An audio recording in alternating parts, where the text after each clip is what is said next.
panic if you make a mistake with a note and you get lost. The whole chart is shot. It's more important to stay with that band than to worry about one note. You know, if you're backing up a singer and you make a mistake on that measure, the singer's not going to turn around and say, let's play that measure again because I made a mistake. You got to know where one is on the next measure. So basically, train your mind to always go on from the first measure to the last. If you want to see that measure because you're confused and you don't understand the notes, go back after you finish reading the page. Because there's a big difference when you train your mind to read on after a mistake. You can make maybe 3 and 4 in a row. Always know where that next measure is. Never, don't pay attention to the mistakes. Always, it's more important to know where you are in that reading material. Always practice for the sake of the instrument, like I said before when I was talking about speed. It's the same thing with reading. If you do it the way I'm saying, you're reading for the sake of the instrument. You're only reading those notes because someday you'll be reading with a band. If you're going to just stop and worry about the mistake, you can't do that with a chart.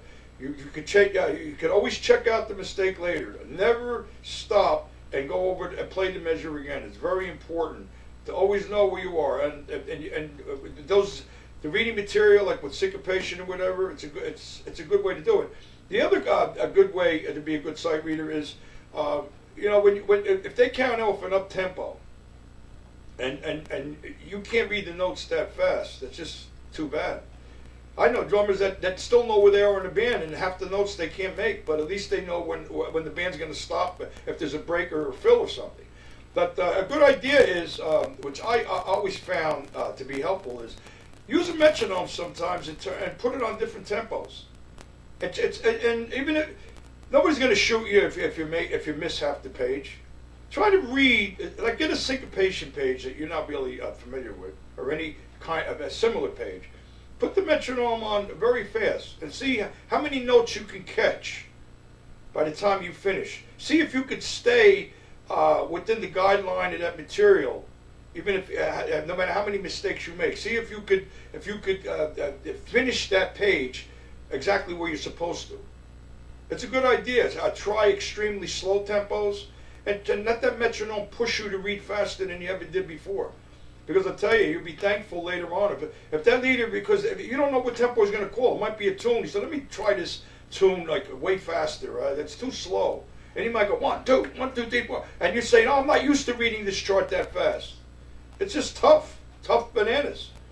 So get a page of anything, even a page you're familiar with. Get a syncopation page or any of those, any page similar to that, and see how many of the notes you can catch. 250 on a metronome or something like that.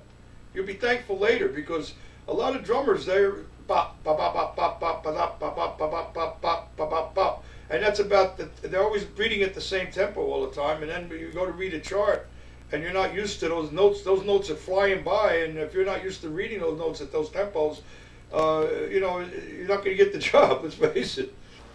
I noticed most traditional grip players practice traditional grip 100% of the time. They completely avoid practicing match grip. And then they go on a gig, and one time or another they're going to be playing matched.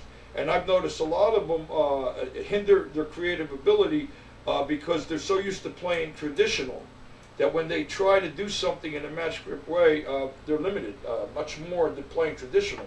And it's not necessary. If you're playing a Latin thing in a match grip way and you want to go around the drums or something, it's good to practice both ways. A lot of drummers did tell me that they don't want to waste any time with match because they want to put all the time in the traditional.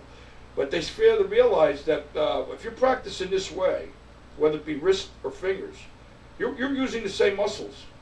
Years ago, when my second teacher, Carl Wolf, he used to call the hands stiffening or not responding as well as usual a storm, going through a storm. Many times I practiced matched and I got out of that storm. When you're practicing with the fingers under the stick, sometimes I think it helps the fingers traditional because you're moving, there's more of a finger motion. So putting in a portion of your time practicing match, I really believe can help traditional. And let's face it, it's going to help your gig because